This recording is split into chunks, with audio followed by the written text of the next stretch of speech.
ጌታችን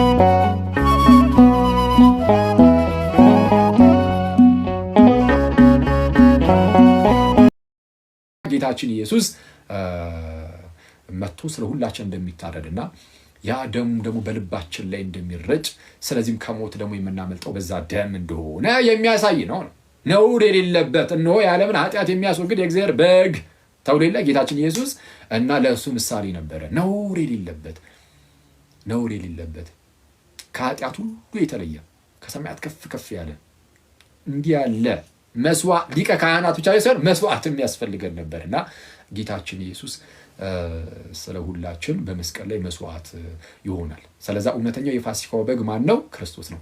በጣም የሚያስደንቃችሁ ደግሞ መጥቶ ይህንን መስዋዕት የሆነው ፋሲካችን ክርስቶስ የታረደልን መቼ ነው? አይሁዳውያን ያንኑ የፋሲካን በዓል እግዚአብሔር ራሱን ያዘዛቸው በዚህ ለመታሰቢያ እንዲሆን እንትን በሉት አክብሩት ይህንን በዓል ብሎ ያንን በዓል በሚያከብሩበት ቀን ነበረ ጌታችን ኢየሱስ የሚታረደው። በመስቀል ላይ ራሱ መስዋዕት አድርጎ ያቀረበው ማለት ነው። ፋሲካችን ክርስቶስ ታርዶልናል አለ ቅዱስ ጳውሎስ በመጀመሪያ ቆሮንቶስ መልእክቱ ምዕራፍ 2 ላይ እና አላወቁም። ይሄ ጸሐፍቱ ምናምን እነዚህ ካህናት አለቆች የአይሁድ መሪዎች እነሱ ስለ ጌታችን ኢየሱስ ምንም አልገባቸውም። ስለዛ ከነገ ወዲያ ማለት ነው የፋሲካና የቂጣ በዓላቸው ሆኖ ይለያያል። ሁለቱ በዓላቸው ግን አንድ የቂጣ በዓል ቀጣይ የሚከበር ነው። ያው ግን አንድ ላይ የሆነ ነገር ነው። ምንድነው አስተሳስረው ነው ብዙ ጊዜ የሚይዙት አይሁዳውያን። ለዛ ነው አንድ ላይ አድርጎ ያስቀመጠው ጸሐፊው እና ልክ ከነገ ወዲያ የፋሲካ በዓላቸው ሆኖ ከሁለት ቀን በኋላ እንደዛ ሆኖ ዛሬ ላይ ሊገሩት እየተማከሩ ነው። አላወቁትም። ግን ጌታችን እዛችው ቀን ላይ ኧረ እነሱ በቃ ያንን የፋሲካን በዓል ያከብራሉ፣ ያንን ያስታውሳሉ። ኧረ እውነተኛው የፋሲካው በግስ እኔ እኮ ነኝ ብሎ ጌታችን ኢየሱስ እጆቹን በመስቀል ላይ ይዘረጋና ስለ እኔም ስለ እናንተም ጋይዝ ስለሚቀልዱበት ስለ ሙስሊሞች ስለማይቀበሉት ኤቲስቶች የተቀበሉት መስሏቸው ስላልተቀበሉት ስለ የትኞቹም ሰዎችም ስለ እኛም ስለ ሁላችን ስለ ዓለም ሁሉ ጌታ ኢየሱስ በመስቀል ላይ እጆቹን ዘርግቶ ታላቅ የሆነ ፍቅሩን በማሳየት ደሙን ስለ ሁላችን አፈሰሰ። ስለዚህ ለሚያምኑ ሁሉ ይህ የክርስቶስ ደም ልቡ ላይ ይረጫል። ለሚያምን ሁሉ፣ ላላመን አይደለም። ለሚያምን ለሚጠመቅ ሁሉ የክርስቶስ በዛ ጥምቀት ውስጥ የክርስቶስ ደም በልቡ ላይ ይረጭና ከዛ በኋላ ከሞት ያመልጣል ማለት ነው። እና ህዝቡ ነፃ ያወጣው በዛ መልኩ ነበረ። እኛም አሁን ነፃ የምንወጣው በዚህ በክርስቶስ የፋሲካ በግ በሆኑ በጌታችን በክርስቶስ ኢየሱስ ነው። እና ህዝቡ ለዛ ተማከሩበት። ክርስቶስ ፊት ለፊት ላይ ያየዋል ማለት ይሄ እንደሚገደል ምናምን ያውቀዋል እኮ ደጋግሞ ነው ይነገራቸው። ኢቭን አሁን የማርቆስ ወንጌል ምዕራፍ 14 ላይ አይደለም ከዚህ በፊት 3 ጊዜ ደጋግሞ ለሐዋርያቱን ይነግራቸዋል። አሁን ለሽማግሌዎች ተላልፎ ይሰጣል፣ ለካህናት አለቆች ተላልፎ ይሰጣል፣ የሰው ልጅ ይገድሉታል፣ በ3ኛው ቀን ይነሳል እያለ 3 ጊዜ ሙሉ ነግሯቸዋል እንደሚገደል። ከዚህ ወቅት በፊት ብቻ ራሱ ማለት ነው አትሊስት ወንጌሉ ላይ በተጻፈው ልክ ብቻ ራሱ ብንል 3 ሙሉ ነው ሲነግራቸው አይተናል። በማርቆስ ወንጌል ብቻ ማለት ነው። እና ለሶስተኛ ጊዜ ሲነግራቸው አይተናል። እነሱም በደንብ አያስተውሉትም አክቹአሊ ሐዋርያቱም ግን ያው ይላል ወንጌሉም እነሱም እንደማያስተውሉት ይናገራል። ብቻ ግን ክርስቶስ ፊት ለፊት ላይ ይመጣበት ዘንድ ያለውን መከራ ያውቀዋል። በጣም አደገኛ መከራ ያውቀዋል። ያ መከራ ደግሞ በመከራው የተቀማን ነው በፈቃዱ የተቀበለው ቢሆንም ግን ዝም ብሎ እንደዚሁ ማለት የሆነ እስቲ ይመመኝ እስቲ የተወሰነ እያለ ዝም ብሎ ህመሙን የተወሰነ እየቀመሰ እንደዛ ራሱ አይደለም ባይዚ ሪል የሆነ ህመም ልክ እናንተ እንደሚያማችሁ እንደዛ አይነት ልክ እኛ እንደሚያመን ማለት ነው። እንደዛ አይነት የህመም ስሜት በክርስቶስ ውስጥ ዘልቆ ገብቶ ሞትን ቀመሰ። ይሄን ሁሉ ነገር አስቀድሞ ጌታችን ከፊት ያየዋል እኮ አምላክ ነው። አይተዋል። እሱ በስጋ የተገለጠ ጌታ በስጋ የተገለጠ አምላክ ነው። እግዚአብሔርን የመምሰል ሚስጥር ያለ ጥርጥር ታላቅ ነው። በስጋ የተገለጠ እንዲህ በስጋ የተገለጠው ጌታ እዛ ጋር የባሪያን መልክ የያዘው በእግዚአብሔር መልክ ይኖር የነበረው እርሱ ፊት ለፊት ላይ መከራውን፣ መገረፉን፣ ሞቱን ያየዋል፣ ያውቀዋል። እና እንደዛ ሆኖ በጣም እናንተን ከመውደዱ የተነሳ እና እኔን ኦፍ ኮርስ በጣም ከመውደዱ የተነሳ ወደ እንደዚህ አይነት አሰቃቂ መከራ በደስታ ይገባል ጌታ ኢየሱስ። እና በስመ አብ እኔ የክርስቶስ ፍቅሩ በስመ አብ። እና ሳያውቀው ድንገት የመጣበት መከራ አይደለም። የሆነ ያላሰበው ችግር ውስጥ የገባ ነው ብላችሁ የምታስቡት ጋይስ፣ እንደዛ እኮ አይደለም። ክርስቶስ የሆነ ያላሰበው ችግር ውስጥ ገብቶ ከዛ መውጣት አቅቶት እንደዛ እኮ አይደለም። ፊት ለፊት ላይ እያየው ነው ያንን መከራ ምናምን እያየው በጣም ለእኛ ያለው ፍቅር እጅጉን በዝቶበት ሰተት ብሎ ገባ እንደዚህ አይነት አደገኛ መከራ ውስጥ ማለት ነው። ይሄ የእርሱ አንኮንዲሽናል የሆነ ፍቅር ነው። በቃ ከኛ ምንም ሳይ እንዲሁ ዝም ብሎ ወዶን ማለት ነው። ኤኒዌይስ እና እነዚህ የማያውቁ ጸሐፍት እና የካህናት አለቆች መከሩበት። አላወቁም እንጂ ምንም እንኳን ከሁለት ቀን በኋላ ፋሲካ ሲሆን እና የቂጣ በዓል ሲሆን እንደዛ ማድረጋቸው ክርስቶስ ራሱ እውነተኛው የፋሲካው በግ ሆኖ ሊታረድ እንደሆነ ግን አልተገነዘቡትም። እሺ እንዲህ ይላል ቀጣይ ቁጥር 3 ላይ ነን። ካሁን በላይ ዘንበ ይቀረል አድርጌ ነገራችሁ ብቻ ጨርሳታለሁ በሁለት ደቂቃ ውስጥ። እርሱም በቢታንያ ጌታችን ኢየሱስ ማለት ነው በቢታንያ ሳለ በለምጻሙ በስምዖን ቤት በነበረ ጊዜ በማዕድ ተቀምጦ ሳለ ጌታችን ኢየሱስ በለምጻሙ በስምዖን ቤት ሳለ በነበረ ጊዜ በማዕድ ተቀምጦ ነበረ እና ጌታችን ኢየሱስ በስምዖን ቤት ነው ያለው ምናምን። እሺ ከዛስ አንዲት ሴት ዋጋው እጅግ የከበረ ጥሩ ናርዶስ ሽቶ የመላበት የአልባስጥሮስ ብልቃጥ ይዛ መጣች። በጣም ዋጋው እጅግ ውድ የሆነ የከበረ ማለት ነው። በጣም ውድ ነው። በጣም ውድ የሆነ ሽቶ አንዲት ሴት ይዛ መጣች። ያ ናርዶስ ሽቶ የሞላበት የአልባስጥሮስ ብልቃጥ ይዛ መጣች። ብልቃጡንም ሰብራ በራሱ ላይ አፈሰሰችው በጌታችን በክርስቶስ ኢየሱስ ነው አሉ። ይህ የሽቱ ጥፋት ለምንድን ነው? ይህ ሽቶ ከ300 ዲናር በሚበልጥ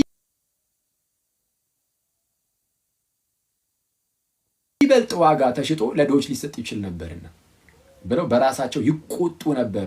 እርሷንም ነቀፏት ይላል እና ብዙዎቹ ነቀፏት። አባከንሽ፣ ለድሆች ይሰጣል ነበር 300 ሙሉ ዲናር የሚያወጣ ሽቶ እንዴት እንደዚህ ታባክኛለሽ አይነት ነገር ማለት ነው። እና እሷ ያደረገችው ጌታ ኢየሱስን ፊት ለፊቱ ላይ ያየችው ነው። አስባችሁታል? እና ክርስቶስ በፍጹም እንዲያመልጣት አልፈለገችም። ስለዛ ያላትን ነገር ይዛ መጣ። ሁሉን ነገር ለኢየሱስ በራሱ ላይ ያፈሰሰችው ያን ውድ የሆነውን ሽቶ እና ጌታ ኢየሱስ ግን መለስ አደረገና ተዋታል። አይቷል። ልቧን ያውቀዋል ጌታ ኢየሱስ። ልቧ ለክርስቶስ ያላትን በልቧ ላይ ለክርስቶስ ያላትን ቦታ ያውቃልና ተዋት። ስለምን ታደክሟታላችሁ? መልካም ስራ ሰርታልኛለች። ድሆች ሁልጊዜ ከእናንተ ጋር ይኖራሉና በማናቸውም በወደዳችሁት ጊዜ መልካም ልታደርጉላቸው ትችላላችሁ። እኔ ግን ሁልጊዜ ከእናንተ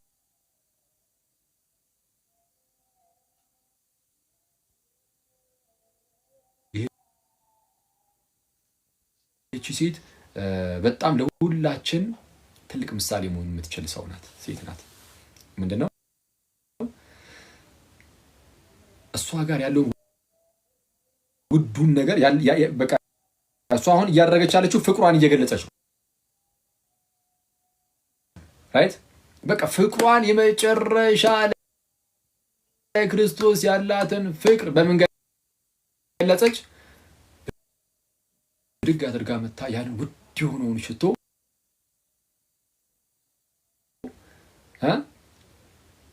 በራሱ ላይ በጌታችን ራስ ላይ አፈሰሰች። ስጋዬን ቀባቸው አለ ጌታ ኢየሱስ። ስለዛ ራሱ ላይ ብቻ የማፍሰስ አይደለም፣ ሙሉ ስጋውን በሽቶ ከእግሩ ጀምሮ ከእግሩ ጀምሩ እና በሽቶ ቀባቸው። አሁን ልክ እኛም በህይወታችን ልክ እንደዚህ ነው ልናደርግ የሚገባው። ውስጣችን ያለ የምርም ፍቅር ካለ በክርስቶስ ላይ እንግዲያውስ እናፍስሰው። የት አግኝተነው አክሊል ልትሉ ትችላላችሁ። ቅድም እንዳልኳችሁ ቤተክርስቲያን የክርስቶስ አካል ናት። ቤተክርስቲያን የክርስቶስ አካል ናት። የክርስቶስ አካል ከሆነች በቃ ቤተክርስቲያን መንካት ክርስቶስን መንካት ነው ብያችሁ የለ። ስለዛ ለክርስቲያኖች የምናሳየው ለወንድም እህቶቻችን የምናሳየው ያ ፍቅር ከፍቅር በመነጨ ሁኔታ ደግሞ ለእነርሱ የምንሆንላቸው ሁኔታ ለክርስቶስ ይሆንለት ነው። አለቀ። ኦኬ። የፍቅርን ሽቶ በዛ በአካሉ ላይ በቤተ ክርስቲያን ላይ ስናፈስ እያፈሰስን ያለነው በክርስቶስ ኢየሱስ ላይ ነው። ስለዛ ወንድሞቻችንን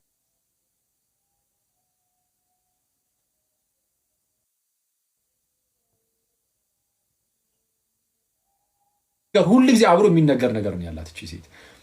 በተነገረ ቁጥር ስሟ ራሱ አልተጻፈም። በቃ ሁላችን ምሳሌ ሆነ የተቀመጠች አይነት ሴት ናትና በጣም የምታስደንቅ ሴት ነበረች። እሺ ቀጠል አድርጉ እንዲላል። የዚች ሴትዮ ደግሞ ተቃራኒ ማለት ነው። እሺ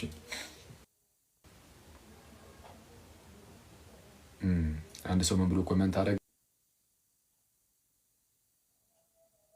I was saying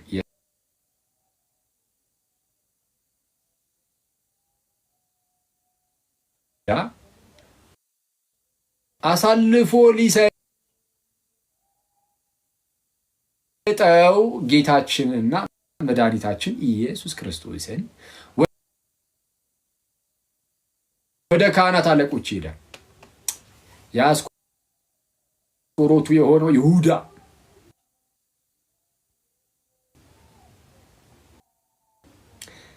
ጌታ ኢየሱስን አሳልፎ ከ12ቱ አንዱ ነው ራሱ አይደል? ከ12ቱ አንዱ የሆነው የአስቆሮቱ ይሁዳ ጌታችን ኢየሱስን አሳልፎ ሊሰጠው ወደ ካህናት አለቆች ሄደ። እና ልክ ሲሰሙ ማለት የካህናት አለቆች ማለት ሲሰሙ ደስ አላቸው። ብር የሚሰጡት ዘንድ ተስፋ ሰጡት። በቃ ብር እንሰጣለን በሚመች ጊዜም እንዴት አድርጎ አሳልፎ እንዲሰጠው ይፈልግ ነበር። እንዴት አድርጎ የሚመች ሰዓት በቃ መጠበቅ ጀመረ። ቆይ እስቲ በየትኛው ሰዓት ልሂድበት፣ በየትኛው ሰዓት አሳልፌ ልስጠው ማለት ጀመረ ማለት ነው ይሁዳ። ስለዚህ ነገም ጌታ ይፈቅድልን ላይ እንገባለንና የምንማማረው ላይ እንዴት አመቻችቶ እንዳሳልፎ እንደሰጠው ደግሞ ነገር ምን ነው ማለት ነው። እና ይሁዳ ግን ተመልከቱ ጋይስ፣ ሁለቱም አይነት ሰዎች በክርስቲያናችን ውስጥ አሉ። የትናይቱ ከላይ ያለችው ያቺ የናርዶስ ሽቶን ይዛ መታ በጌታችን ላይ ያፈሰሰችው አይነት ሴትም ልክ እንደዚህ እንደ ይሁዳ አይነት ሰው፣ ሁለቱም አይነት ሰዎች በቤተ ክርስቲያን ውስጥ ይኖራሉ። ያቺ ልቧ በጣም በፍቅር የተሞላ በቃ ልቧ ውስጥ ያለው ፍቅር የሆነ፣ ይሄኛው ደግሞ ይሁዳ የክርስቶስን ፍቅር አንዴ ከቀመሰ በኋላ በክርስቶስ ኃይል አጋንንትን ምናምን ካወጣ በኋላ እንደዚህ ስልጣን እንኳን ተሰጥቶት ማቴዎስ ወንጌል ምዕራፍ 10 ላይ እንዲህ ያለ ኃይልን እንኳን ተቀብሎ ነበረ። እንዲህና እንዲያ ካደረገ በኋላ ከክርስቶስ ጋር አብሮ ብዙ ከተጓዘ በኋላ የሆነ ሰዓት ላይ ጌታችን ኢየሱስን ካዱ። ጌታችን ኢየሱስን አሳልፎ ለመስጠት በቃ ልቡ ተነሳሳ ማለት በጣም ለክርስቶስ ቀርቦ እሱ ነበረ ይሁዳ ነበር ከዛ ሴት ይልቅ፣ ምክንያቱም ከ12ቱ አንዱ ነው እና ቅርቡ የነበረውን ኢየሱስን የሆነ ጥቅም አሳጣው። ልቡ ውስጥ የነበረው ክፋት አሳጣው። ልብ ውስጥ የሞላው አጋንንት ክርስቶስን ልባችን ውስጥ የሚሞላው ክፉ የሆነ ነገር ክርስቶስን ሊያሳጣን ይችላል። ጌታችን ኢየሱስን እንድናጣው ሊያደርግ ይችላል። አሁንም ድረስ በነገራችን ላይ አንዴ ክርስቶስን ከተቀበልን በኋላ በውስጣችን ክርስቶስ ኢየሱስ አለ አይደለኛ? እና በውስጣችን ያለውን ጌታን እርሱን ክርስቶስ ኢየሱስን ሊያሳጣ የሚችል ብዙ ነገር አለ። ሰይጣን ልክ እንደ ይሁዳ ግዴታ ገንዘብን ማፍቀር ምናምን ብቻ አይደለም። በቃ ይሁዳ ገንዘብን ወደደ። ከዛ በኋላ የፈጠነ እንዴት አድርጌ በምን ሰዓት ነው ላስይዘው የሚለው የሚመቻችለትን ሰዓት ወዲያውኑ ፈጠን ብሎ መፈለግ ጀመረ፣ አስያዘው። እና ነሰሰርሊ የገንዘብ ብቻ አይደለም ውስጣችን ያለውን ጌታችን ኢየሱስን ዝሙት ሊያስጠለን ይችላል። ለዝሙት ያለ ፍቅር ለዝሙት ያለን ፍቅር ክርስቶስ ኢየሱስ ውስጣችን ያለውን ክርስቶስ ኢየሱስን እንድናጣው ሊያደርግ ይችላል። ስለዚህ ግዴታ በገንዘብ የመደለል ጉዳይ ብቻ አይደለም። ሰው ኃጢአትን በጣም የሚጠጋት ከሆነ ለዛ ኃጢአት ባሪያ ይሆንና ጌታን ግን አሳልፎ ይሰጣል። ጌታን አሳልፎ ይሰጣል። ስለዚህ ውስጣችን ያለውን ኢየሱስን አሳልፈን እንዳንሰጥ በጣም መጠንቀቅ አለብን። በጣም በሌላ ነገሮችን ውስጣችን ፍቅር ከሌለ ክፋት ከሌለ ክፋት ካለ ተንኮል ብቻ ካለ አንዳንድ ጊዜ ልባችን ውስጥ በቃ ዝም ብሎ ተንኮል ብቻ ሊታጨቅ ይችላል። ባልሆነው ነገር ምናምን ነገር እያንዳንዱ የምናደርጋቸው ነገሮች ከተንኮል የሚመነጩ ሊሆን ይችላል። ይህ በጣም አደገኛ ነው። ውስጣችን ያለው ትህትና ሳይሆን ትዕቢት ከሆነ ውስጣችን በትዕቢት በተሞላ ቁጥር ክርስቶስ ከፍ ያለ ነው። ትዕቢት ደግሞ የሚጥል ነው። ትዕቢት እየጣልን ክርስቶስን አሳልፈን በቃ ዝም ብለን እንድንተው ያደርገናል። ስለዛ ልባችን በትዕቢት ሊሞላ ይገባል። ልባችን ውስጥ ትህትና ሊኖር ይገባል። ልባችን በጥላቻ መሞላት የለበትም፣ ይልቁንም በፍቅር እንጂ። ልባችን በየዋህነት በገርነት ሊሞላ ይገባል እንጂ በተንኮል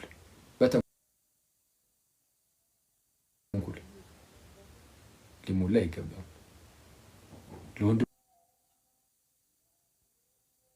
ለወንድሞቻችን ካልራራን ምናምን በቃ አስቸጋሪ ነው። በዙሪያችን ላሉ ርህራሄን፣ የዋህነትን፣ ገርነትን ማሳየት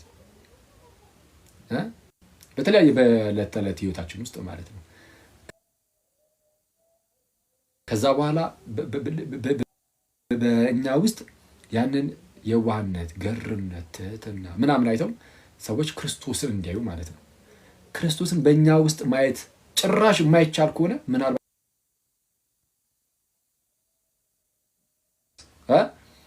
እንደዚህ ኃጢአት በህይወታችን ውስጥ ሊመጣ ይችላል። ግን ቶሎ ምልስ ማለት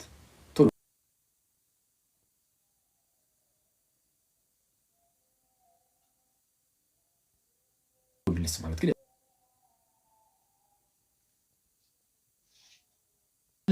አሁን እዚህ ያንን ሰው ስታዩት የምር ክርስቶስን ታዩታላችሁ። እናየዋለን። በዛ ሰው ክርስቶስ እንላለን። እንዲህማ ካልን ክርስቶስን አመፀኛ ማድረግ ነው። በዛ ሰው ውስጥ ጭራሽ በፍጹም ክርስቶስን ልናየው አንችልም፣ ልናየው አንችልም። ክርስቶስ የሚታየው በአነጋገራችን አይደለም፣ በህይወታችን ነው። በአነጋገራችን ሳይሆን ክርስቶስ የሚታየው በአነጋገራችን ነው። ይሄ ሰው ምንድን ነው ጥድፍ ይላል ሲያወራ ምናምን ስለተባለ አይደለም። ይሄ ሰው ምን ይስቃል ይቀልዳል ምናምን ስለተባለ አይደለም። ይሄ ሰው በጣም ተረጋግቷል ስለተባለም አይደለም። ክርስቶስን የሚሰብከው የምንናገርበት መንገድ አይደለም። አክቹዋሊ የምንናገርበት መንገድ የጋጥ ወጥነት መሆን የለበትም፣ በጣም የወጣ መሆን የለበትም። ኦፍ ኮርስ ግን ህይወት ነው ክርስቶስን የሚሰብከው። ክርስቶስን የሚሰብከው ምንድን ነው? ህይወት። በጣም ተረጋግተ አውርተ እርጎ ራሱ እንዳንተ አይረጋም እንደተባሉ ልክ ረጋ ብለን ከዛን ህይወት ግን ከክርስቶስ የራቀ ከሆነ በቃ ክርስቶስን አንተን አይቼ ክርስቶስን አላየው። ግን ደግሞ ልክ የሆነ በጣም ሲምፕል የሆነ ሰው ሆኖ ሲምፕል የሆነ ሰው አይታችሁ ምናምን አንዳንድ ጊዜ ማለት ነው እንደዚህ አይነት ሰዎች አሉ። በቃ በጣም ሲምፕል የሆነ ሰው ይሄዳል ምናምን ይጫወታል ይስቃል ምናምን፣ ግን በህይወቱ በልብ ውስጥ ላይ ግን ክርስቶስ ሊነግስ ይችላል። እሰይ በቃ ይሄም ጥሩ ነው። እንደዛ ለመሆን ሞክሩ። እንደዛ ለመሆን እንሞክር። የምትስቁ የምትጫወቱ ምናምን ያው አሁን ከምንኖርበት ሁኔታ አንፃር እንደነዚህ አይነት ነገሮች ያሉ ናቸው። ይጫወታል ይስቃል ምናምን፣ ግን በልቡ ላይ ግን ክርስቶስን ማድረግ አለበት። በልባችን ላይ ግን ክርስቶስን ማድረግ አለብን። እንደዛ ማድረግ አለብን። ነሰሰሪ ደግሞ ግዴታ እንደዚህ አድርጉ ምናምን ፈታ በሉ ተጫወቱ ያልኩኝ አይደለም፣ እንደ ሙዳችሁ። ግን እንደዛ ብትሆኑ ግን ችግር የለውም ነው። ቢያንስ ግን ልባችን ላይ ክርስቶስ ኖሮ ማየት አለ። ካላዩ ክርስቶስን ሪስክ ውስጥ ነን። ክርስቶስን ማሳየት ካልቻለን ክርስቶስን እየተው ነው ሊሆን ይችላል። ልክ እንደ ይሁዳ ገንዘብ ተቀበለና ክርስቶስን ተወ። እኛ ደግሞ የሆነ ተንኮል ወደ ልባችን ሲገባ ውስጣችን ያለው ክርስቶስን እያስወጣን፣ የሆነ ትዕቢትን ወደ ልባችን ስናስገባ ልባችን ያለውን ክርስቶስን እያወጣን፣ የሆነ ዝሙታዊ ነገሮችን ወደ ልባችን ስናስገባ ክርስቶስን እያወጣን እያለ ክርስቶስ ትውት ያደርገንና በቃ ፌክ ይሆናል። ለማሳየት ብንሞክርም ፌክ ነው የሚሆነው እና አስቸጋሪ ነው። ጌታ ኢየሱስ ደግሞ ይርዳን። ቅድም የሰማነው መዝሙር ላይ ዛሬ ነች ጌታ ይወድሃለሁ እልሃለሁ፣ ግን የዛሬን ማነው ነገን ግን ስለማላውቅ እፈራለሁ ምናምን እያለች ነበር ዘማሪዋ። እና እውነት ነው፣ የነጋችንን አናውቅም ሁላችንም ማለት ነው። ዛሬ ላይ በቃ ጌታችንን እንወደዋለን፣ ትክክል አይደል? እንግዲህ ክርስቲያን ሆኖ ጌታችንን የማይወድ የለም። የመውደዳችን አቅም ቢለያይም በጣም የሚያሳዝነው ፓርታችን እኛ በደንብ አንወደውም ክርስቶስን። በቃ ግልጽ ነው። እኔ ስለ ራሴ እሱን አውቃለሁ። የመውደድ አቅም መፈተን ይችላል። ዝም ብዬ እወደዋለሁ ምናምን ስላልክ አይደለም። የምርም ውስጥህን በደንብ በቃ አድምጠው እስቲ። የምር ክርስቶስን በደንብ መውደድ በሚገባ ልክ ትወዷል። እኔ አሁን እንደዛ አይደለም እና ብዙዎቻችሁም እንደኔ ተመዝሩኛላችሁ። ዝም ብዬ ሳያችሁ መረወመኔ እና ጌታችንን እርሱ ምን ያህል እንደወደደን እናውቃለን። እና እንደዛ ወዶን እኛ መልሰን በዛ ደረጃ መውደድ በእሱን ያህል ባይሆን እንኳን ግን በደንብ መውደድ ግን አልቻልንም። ስለዛ ምንድነው ቀስ በቀስ በፍቅሩ እያደጉ መሄድ ይጠይቃል። የምርም ስንወደው ስራችን ይገልጠዋል ፍቅሩን። በቃ ለእርሱ ያለንን ፍቅር ስራችን እየገለጠው ይሄዳል። ስራችን እየገለጠው ይሄዳል። ከዚህ በፊት ብያችኋለሁ። በጣም ለምትወዱት ሰው ብዙ ነገር እሱም ያንን የምትወዱት ሰው የሚጠላውን በጣም ብዙ ነገር ትተዋላችሁ። ለዛ ለምትወዱት ሰው ስትሉ ጌታችን ኢየሱስን የምርም በዛ ደረጃ የምንወደው ከሆነ እርሱ የሚጠላውን ሁሉ እንጠላለን። በጣም በቀላሉ ማለት ነው።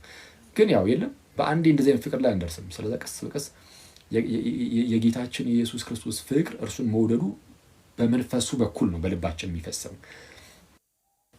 እና ያ በልባችን የፈሰሰው የእርሱ ፍቅር ግን እያደገ የሚሄድ ነው። ዝም ብሎ አንዴ ሙልት ብሎ በተሰጣ በቃ አለቀ። ከዚህ ላይ በማያድግ ፍቅር ነው ምናምን የሚባል አይደለም። እያደገ በደንብ የለም እየተሟሟቀ የሚሄድ አይነት ፍቅር ነው። ስለዚህ እንደዛ እያደገ መሄድ አለበት። አይመስላችሁም? እኔ ይመስለኛል እና ለክርስቶስ ያለን ፍቅር ልክ እንደዛች ምንድነው ናርዶስ ሽቶ እንዳመጣቸው ይሁን እና ፍቅር ደግሞ በልባችን በደንብ ሲኖር ክርስቶስን በተአምር ልናወጣው አንችልም።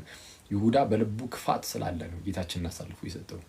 እና ክፋትን ማስወገድ፣ ትዕቢትን ማስወገድ ትልቁ ነገር ትዕቢትን ማስወገድ።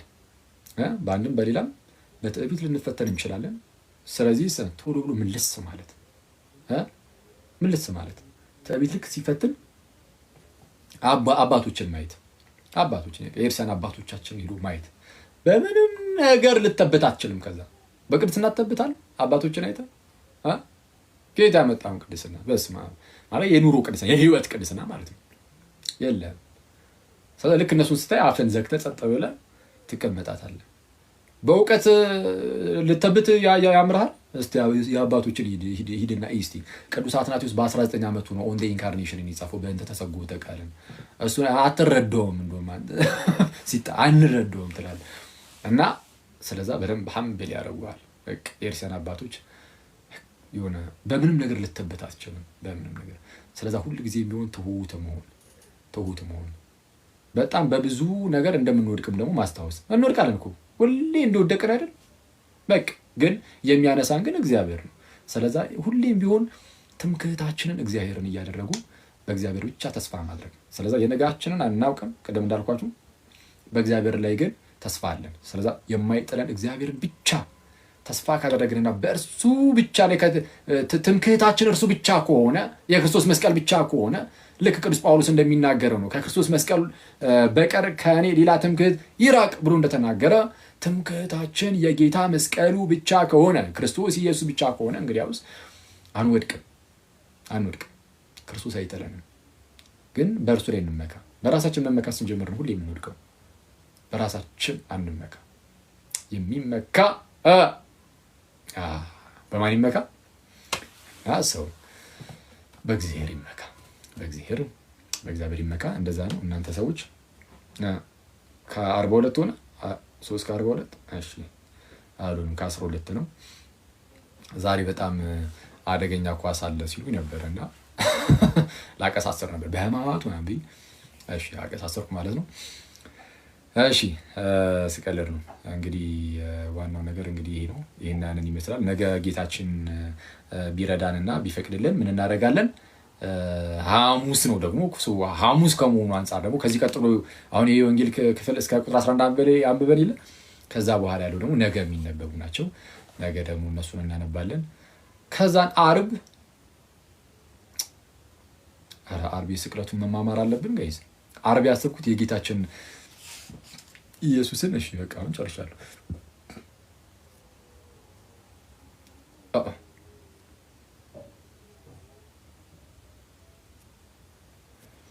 እሺ የጌታችን ኢየሱስን የስቅለት ፊልም ለማየት ነበር ያሰብኩት ማለት አርብ። ምን ታስባላችሁ? ደቅ ሰብሰብ ብለን ምናምን አርብ ከቤርሳን በኋላ ቁጭ ብለን የጌታችንን የስቅለት ፊልም ብናይ ምናምን አሪፍ መሰለኝ። እና ግን ብንማማር ግን ደግሞ አሪፍ ነው። ግን እስቲ ቆይ የስቅለቱን ፊልም እናያለን።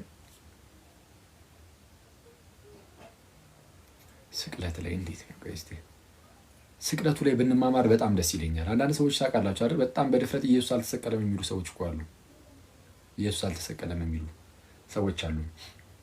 አልሰቀሉትም፣ አልገደሉትም፣ ግን ለነርሱ ተመሰለባቸው የሚል አለ።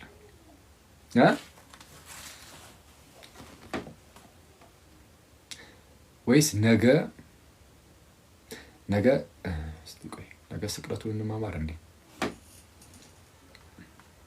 አስቤበት እዛው ቴሌግራም ላይ ያሳውቃችኋለሁ። ተውት። ፊልሙንማ እናያለን ግድል። እሺ ፊልሙን እናያለን። እሺ ምን አንድ መዝሙር ይዘምርላችሁ ሐኑሴ ካለ ወይስ ምን ይሻላችኋል? ሐኑሴ ካለ ና እስቲ ካለ አስገቡት። ቲቱ ምናምን ካላችሁ አስገቡት ሐኑሴ።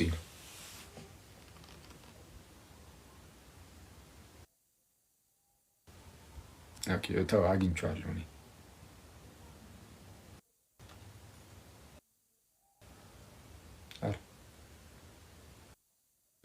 አክሰፕት አላደረኩም ወይስ ተሰወረ? እስቲ ላክልኝ። ላክ እስቲ።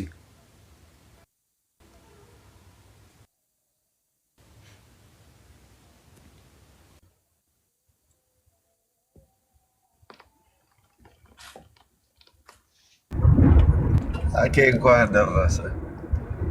እንኳን አብሮ አደረሰን። ዲያቆን ይታሉ እንዴት አለ? ሰላም ነው? ሁሉ መልካም ይመስገን አምላክ። አንድ ትልቅ አባት ምን አሉት መሰለ? ይሄንን ሳምንት ምዕራፍ የለም ቁጥር የለም። እስቲ እንዴት ነው? ለምንድን ነው? ፍቅርን ለመግለጥ ምዕራፍና ቁጥር ከጠቀስክ ፍቅርህ ግማሽ ነው። በዚህ ሳምንት ጌታ ላሳየን ፍቅር ምዕራፍ የለም ቁጥር የለም። ማርቆስም ማቴዎስም ሉቃስም ዮሐንስም አቅም ቢያጡ ነው ምዕራፍና ቁጥር የጻፉለት እንጂ ለሆነው ነገር ምዕራፍም የለም ቁጥርም የለም፣ ዝም ብሎ መተረክ ነው ይሉ ነበር። እውነት ነው። እንደዚህ በቃላት እንኳን የሚገለጽ አይደለም። እና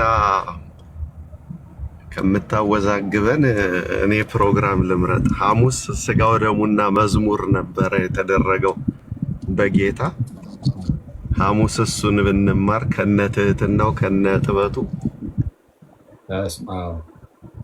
በጣም ጥሩ። እሺ ዲያቆን። ዓርብ ደግሞ ቀኑን ሙሉ ቤተክርስቲያን ስንማርበት ስለምንውል ትምህርቱ አጥሮ ብታሳያቸውን ፊልሙን ምንም አይደል። ግን ሐሙስ አያምልጥ ስጋው ደሙ መዝሙሩ የጌታና የሐዋርያት ዝማሬ እና እግር እጥበቱ አያምልጥ። እንዲህ አድርጉ ብትል እንዲህ አድርጉ። እኔ ካደረግኩት እናንተ ያኔ እየነገረኝ ነበረ። ይሁን አንድ አባት ነግረውት፣ አንድ የገዳም አባት እና በጣም ገርሞኝ ነበረ። ምን አሉ? ውስጣችሁ ያለ ትዕቢት ካለ በጣም እንደው ትሁት እንድትሆኑ የሰውን እግር እጠቡ አለና ነገር እና ዝም የኮንተምፕሌት እያደረጉ እነዚህ ነገር ላይ ዝም እያብሰለሰቱ ብቻ ቁጭ የቤት ውስጥ እና በጣም የሚገርም ነገር ነው። ባይዚ መጀመሪያ ሰማው ብዬ ነበር፣ ግን በጣም ሴንስ ይሰጣል። አስባችሁታል? ዝቅ ብላችሁ የሰውን እግር ስታጥቡ ማለት ትልቅ ሳታስቡት ራሱ እናንተ ራሳችሁም ትሁት እየሆናችሁ የምትሄዱት ሳታስቡ ማለት ትህትናው በደንብ ወደ ውስጣችን እየገባ ይሄዳል። በዛ ላይ ጌታችን ኢየሱስ ነው ይህን ያደረገው ማለት ያውም እርሱ ጌታ ሲሆን እግራችሁን ካጠብኳችሁ ያለው እሱ ራሱ ጌታ ሲሆን እግራችሁን ካጠብኳችሁ እንግዲያውስ እናንተ እርስ በርሳችሁ እንዲያደርጋል እና እኛ ታላላቆቻችን ምናምን ነው ብዙ ጊዜ ካደረግነው የምናደርገው ጌታ ታላቁን የባሪያዎቹን ማለት ነው እና ሳንመርጥ የትልቆቹንም የትንንሾቹንም እንደዛ ማድረግ ብንጀምር በጣም አሪፍ ነው። ዝም ብዬ እንደ ሀሳብ በሳምንት አንድ ቀን ቤት ውስጥ ያሉትን ሰዎች ማጠብ እና የምሬ ነው። እና አይ በጣም ጥሩ ነው። እዚህ ወደ ላሊበላ ነው ግሽ አይ ቲንክ ላሊበላ ስትሄድ የሆነ አንዲት የገጠር ከተማ አለች።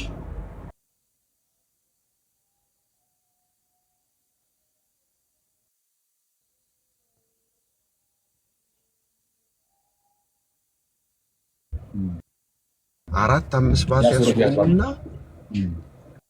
አስወርደው አጥበው ምሳህን አብልተው ለመንገድ ስንቅ እንዲሆን ሸንኮራ ሰጥተው በቃ ከዛ በኋላ ያለውን መንገድ እኛ በአመት አንዴ የምናገኘው በረከት ነው ይላልና የሐሙስን ነገር ስታስብ ውሃ እንኳን አቅርቡልኝ አላለም። ራሱ ነው ውሃውን ያቀረበው ማበሻውን ይዞ እና በጣም ደስ የሚል ነገር ነው የሰራውና ሲጨርስ ያስተማረው ትምህርት እኔ እንዲህ ካደረግኩ እናንተ ደግሞ እንዲሁ አድርጉ ሲል ከዛ በላይ ሌላ ስብከት የሚያስፈልግ አይመስለኝም እና እሱን ባታሳልፍ ደስ ይለኛል።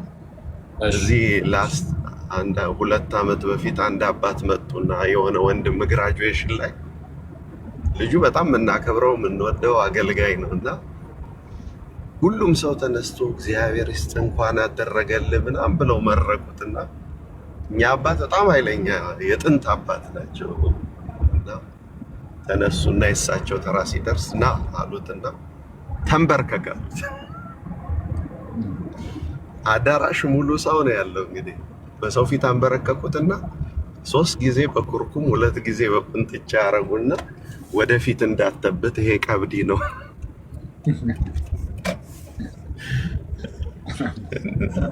አሁን እቺ የሰማዕትን ምስጋና ይዘ ወደፊት እንዳተበት ይሄኛውን አስተውስ ብለው ተንበርከክ ብለው ንግግራቸውን ቀጠሉና በህይወቴ በጣም የተማርኩበት ነገር ስለሆነ ነገ የትህትና ቀን ነውና ቀብዲ ብታስተምረን ጥሩ ነው ብዬ ነው።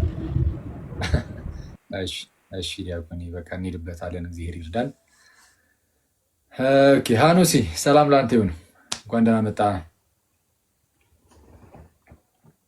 ቆያችሁ ብያለሁ። አኪ ቃለ ሕይወት ያሰማልን። ዲያቆን እስቂያስ ሰላም ብያለሁ። እንዴት አሉ? ሃኖሲ እንኳን ደረሰ። እንኳን አብራ ደረሰ መምህር፣ እንኳን አብራ ደረሰ። ቃለ ሕይወት ያሰማልን አኪ። አሜን አሜን። ሃኖሲ እሺ መዝሙር እስቲ ጀባ በለን ትላለህ።